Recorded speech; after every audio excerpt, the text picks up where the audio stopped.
Tem Fla-Flu nesse final de semana e Paquetá continua no impasse. Meu caro rubro-negro, tô chegando com o corte do Tá na Área, atualizações, as últimas informações sobre essa questão Paquetá, porque tá nesse impasse, West Ham e Flamengo num cabo de guerra, e o que o Flamengo tem que fazer para vencer esse Fluminense agora, para manter a esperança de mais um tri do Carioca, porque se o Flamengo se classificar, vai ser amplo favorito sim a ganhar esse Carioca, como todos os outros títulos que o Flamengo disputa. Quero dar os créditos ao Sport TV, Grupo Globo, link abaixo para conferir, mas antes se inscreva aqui no nosso canal ASR Fla, ative o sininho logo abaixo e já chega metendo esse dedo no like, porque é importante e eu fico grato. Bora lá com a Camila no comando e Thiago Lima, o setorista, com tudo sobre o nosso malvadão. Vamos lá.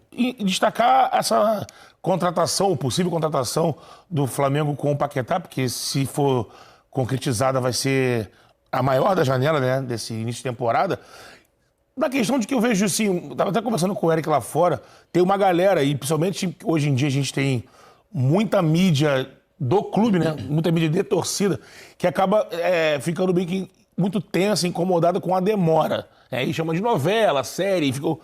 Essa contratação é uma contratação que não é simples, né, cara? Se acontecer, é a maior da história do futebol brasileiro. Eu estava lembrando do Pato pelo Corinthians, não sei, lógico, com os valores corrigidos da moeda é menor, o valor foi menor, mas em dólar... Eu ia falar, atualizados, porque a gente já fez essa lista dos 10 mais aqui no Tá na Área, mas com os valores absolutos, né? Isso. Sem a cotação da época, né? Na moeda foi local. 45 milhões de... A maior é a do Neymar, né? Que foi de mais de 80 milhões.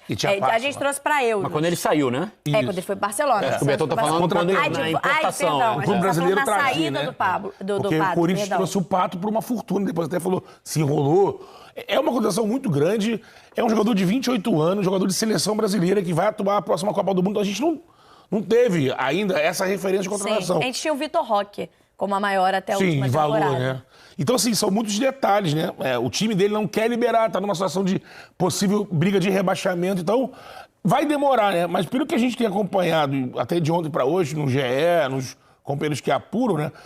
A questão é mais se vem em maio ou se vem agora, porque acho que a vinda do Paquetá acho que é um fato.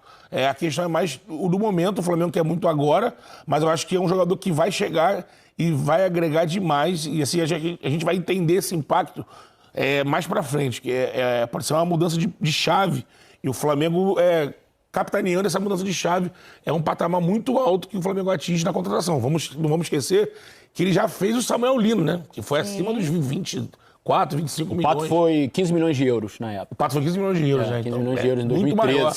Então, Atualmente, acho que a do Vitor Roque é a maior, que foi 24 milhões que o Palmeiras pagou, se não me engano, de euros. Gerson acho que passou o Vitor Roque agora, né? Passou, porque acho que foram 30, tá certo. O Gerson ultrapassou esse ano pelo Cruzeiro, que foram quase 30 milhões de euros. E assim como o jogador tá querendo, né, e o Flamengo acha agora, mesmo que ainda não anunciado, acho que agora já chegou, pelo que a gente tem ouvido, muito próximo, é a questão, como eu falei, é se é em maio ou se é agora, né? Acho que o Flamengo é interessante forçar para ser agora, porque você já tem um jogador incorporado, e para ele e pro Paquetá também, porque ele tá pensando em Copa do Mundo, né? Chegar em maio, quebra, ele tem que retomar um jogo, então para ele também faz todo sentido querer ir agora para começar a temporada pelo Flamengo, né? A gente vai falar bastante também do Rubro Negro. Tem clássico no Campeonato Carioca, tem Fla-Flu nesse domingo no Carioca, então... E o Flamengo, como vem então para esse clássico contra o Fluminense no domingo, o Thiago Lima, nosso Noel, tá na área com a gente para atualizar a situação do rubro-negro, né, Noel? A gente ontem já conversava aqui com a Manu sobre as possibilidades, porque os titulares já, boa parte, né, estiveram no clássico contra o Vasco, o Flamengo venceu, jogou bem, e agora contra o Fluminense também, de novo, precisa somar pontos, precisa do resultado, além de dar sequência para esse time. Só que lembrando, né, na semana que vem, quarta-feira, estreia no Brasileirão contra o São Paulo, e no domingo tem a primeira decisão do ano, a final da Supercopa contra o Corinthians. Enfim, tudo aí pro Felipe Luiz e ainda, né, com a cobrança lá da presidência do clube, tomar a decisão em relação ao time que vai a campo, né, amigo?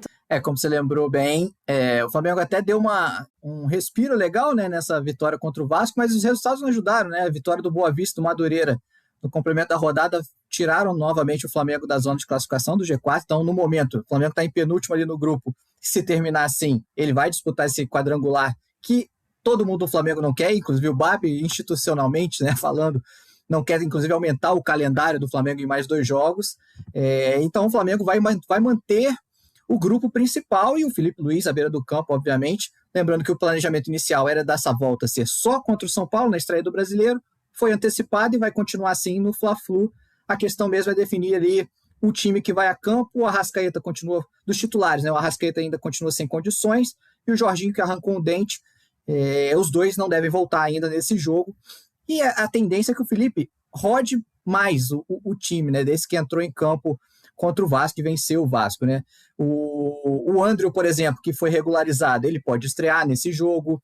O Varela, Léo Ortiz, Luiz Araújo, Samuel Lino, Pedro, tirando o Varela, todos esses entraram no segundo tempo.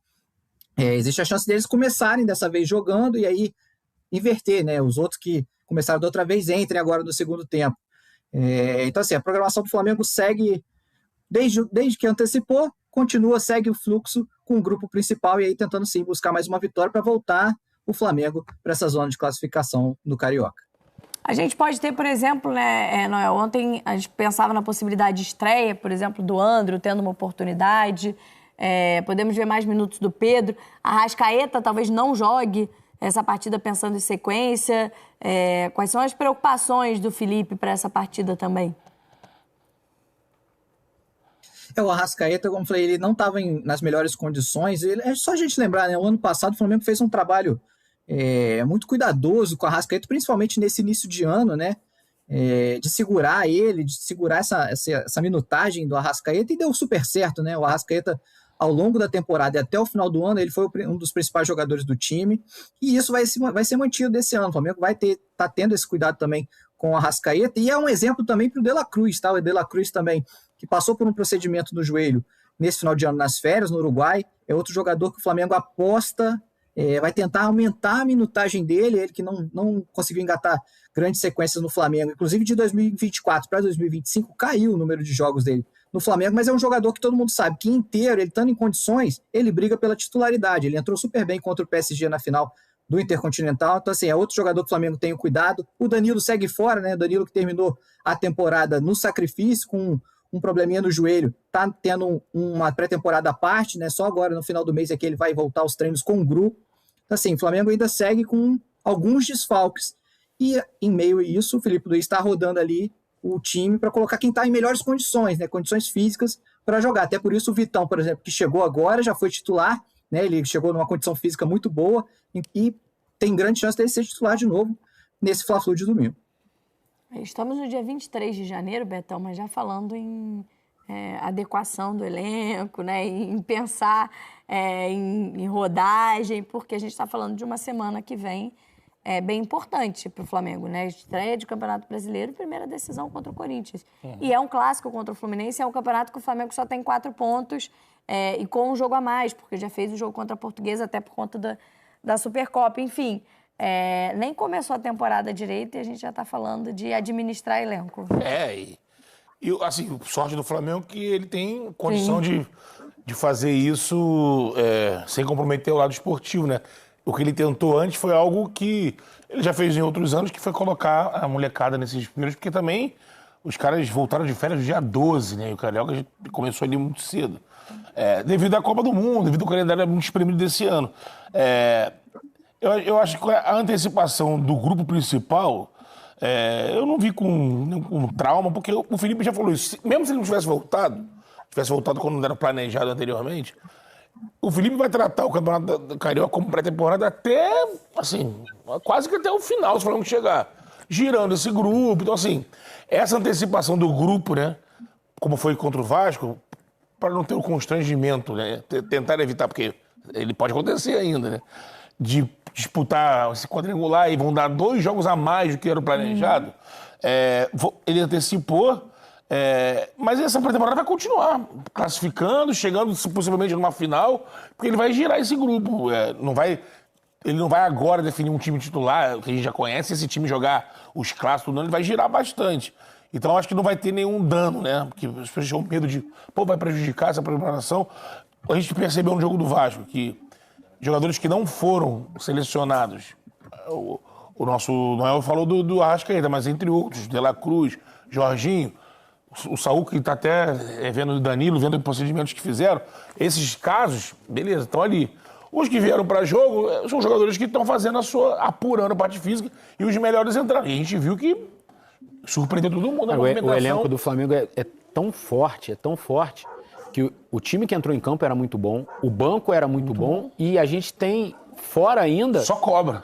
Arrascaeta, Jorginho, Saúl, De La Cruz, Ayrton Lucas, Danilo. Enfim, quase com outro time Alexandre, fora. Né, que ainda não tinha condições. Não, ele entrou. Tá. Eu digo assim, caras que nem entraram.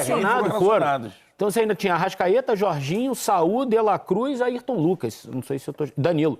6 caras que não foram nem relacionados.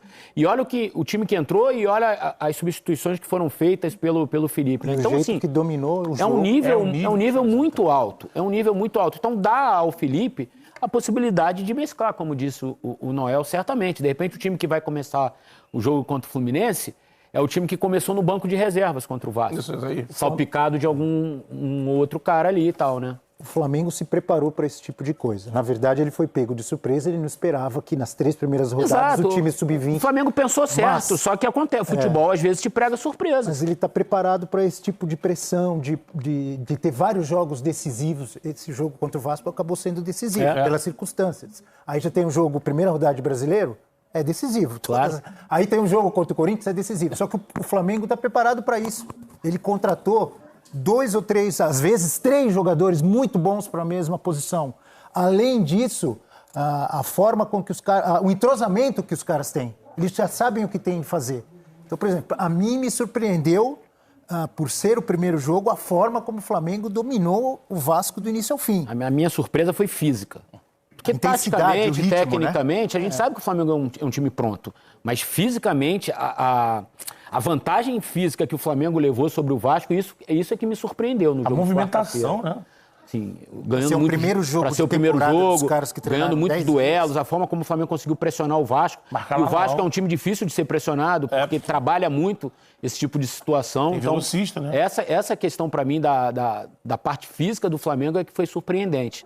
Agora, eu acho que vale a gente falar de um cara que terminou o ano jogando muito e voltou, o que é o Léo Pereira, cara. Assim, eu não vejo outro zagueiro no Brasil jogando o que está jogando o Léo Pereira, cara. Assim, o 2025 dele foi uma enormidade, assim, em quantidade e em qualidade.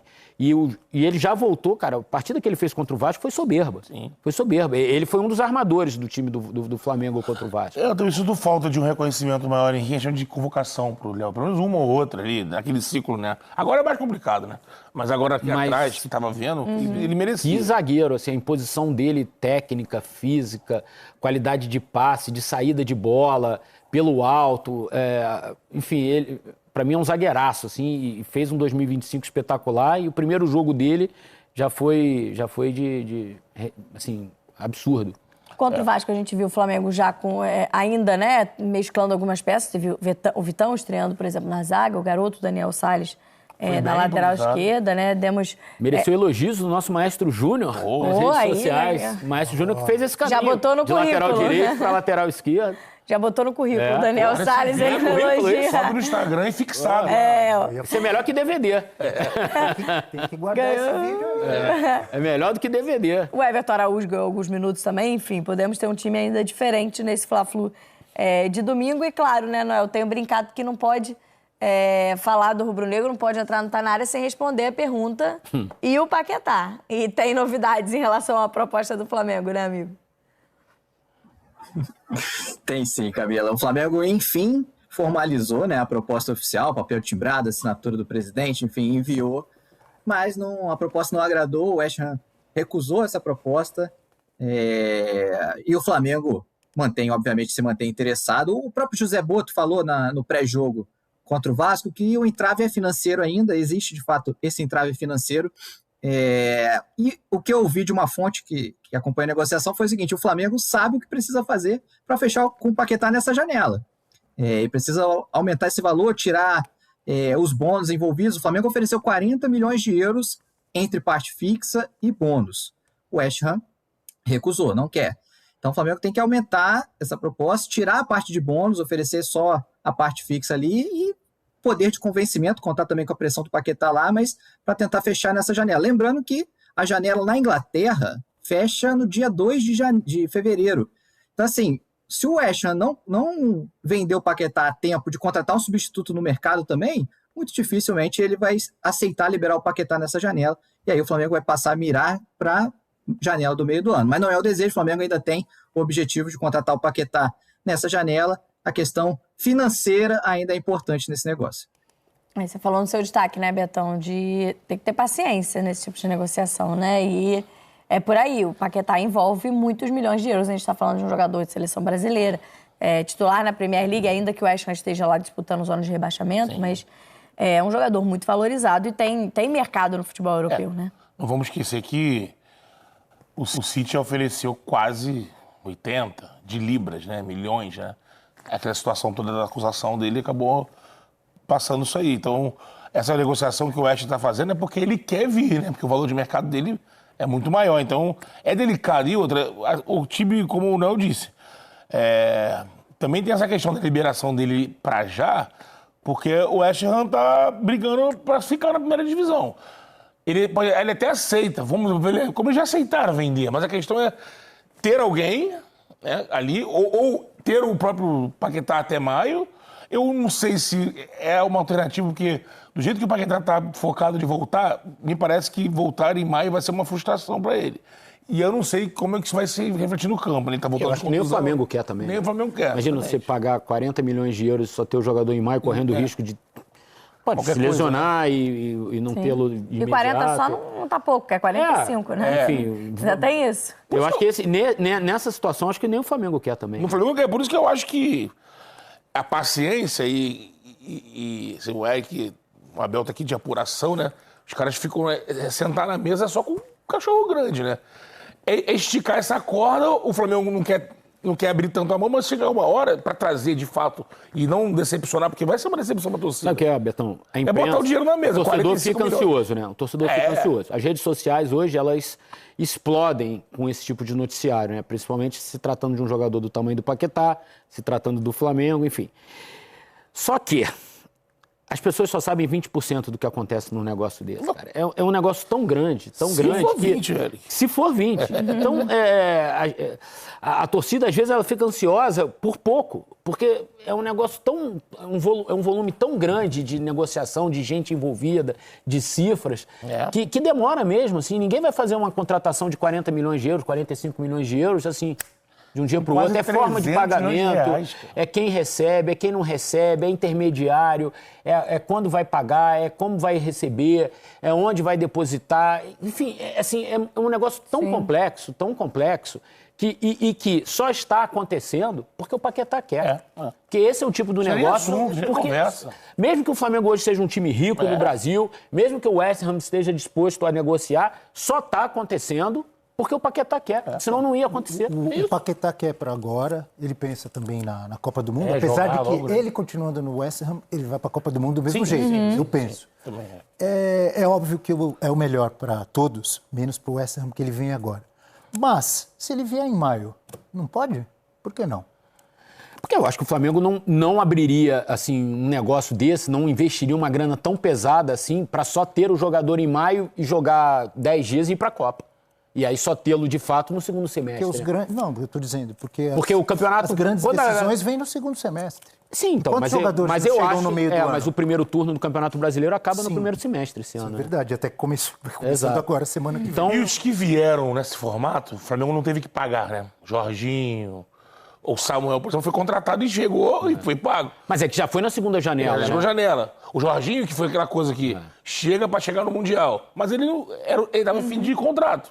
O Flamengo acertou o salário dele, tentou que ele viesse naquele momento, mas aí teria que pagar algo a mais, não queria pagar nada a mais, então deixa acabar o contrato. Ele veio pro Mundial. Agora, o que o Eric disse é verdade, você vai chegar agora e de repente pagar um valor agora, sei lá, desses 45, o Flamengo tem que pagar 25. Pô, pro cara não vir, vai olhar para a televisão. Teremos que acompanhar. 4 meses. É que assim, na verdade, por ser a Copa, você só teria à disposição no segundo semestre, praticamente. A temporada vai acabar em maio, exatamente porque já começa a 2, 3 semanas já se apresenta treinando para ir para a seleção. E aí só voltaria em julho, de fato. Mas enfim, por enquanto temos aí a pedida maior do West Ham dessa primeira proposta enviada pelo Flamengo. Obrigada. Aí, esse foi o Tá Na Área com as últimas do nosso Mengão. Vai ter clássico sim nesse final de semana, domingo. O Flamengo precisa vencer para manter ali a esperança de classificação para as quartas de final, porque tá em quinto. Em quinto vai disputar lá aquele Z4, né? Para disputar quem... para ver quem não cai, só cai um entre os três. Só que são jogos de ida e volta, 6 no total, aumenta a temporada, mais jogos na temporada. Isso é complicado para um time como o Flamengo que disputa tudo. Não tem espaço na agenda mais para mais jogos. Mas o Flamengo com certeza vai ganhar contra o Sampaio também, vai se classificar e é amplo favorito para conquistar o Carioca e fazer mais um tri. Vai lá para o 7º, se eu não me engano, o 7º tri Carioca. Beleza? E Paquetá, cara. Paquetá tá nesse impasse, tá nessa questão, nesse impasse, nesse cabo de guerra, porque o Flamengo tá mostrando que tem paciência, quer, mas não tem pressa. O West Ham também tá nessa. Vamos ver quem ganha. Tomara que até o fechamento da janela da Europa, porque dá uma chance pro West Ham contratar alguém para substituí-lo. O Flamengo tem uma grande chance até lá. Vamos torcer que dê certo, tomara. Mas enfim, o vídeo é isso aí. Se gostou, se inscreva aqui no nosso canal, ASR Fla, ativa o sininho abaixo, mete o dedo no like, compartilha, comenta, vamos interagir. Tamo junto, até a próxima. Saudações rubro-negra.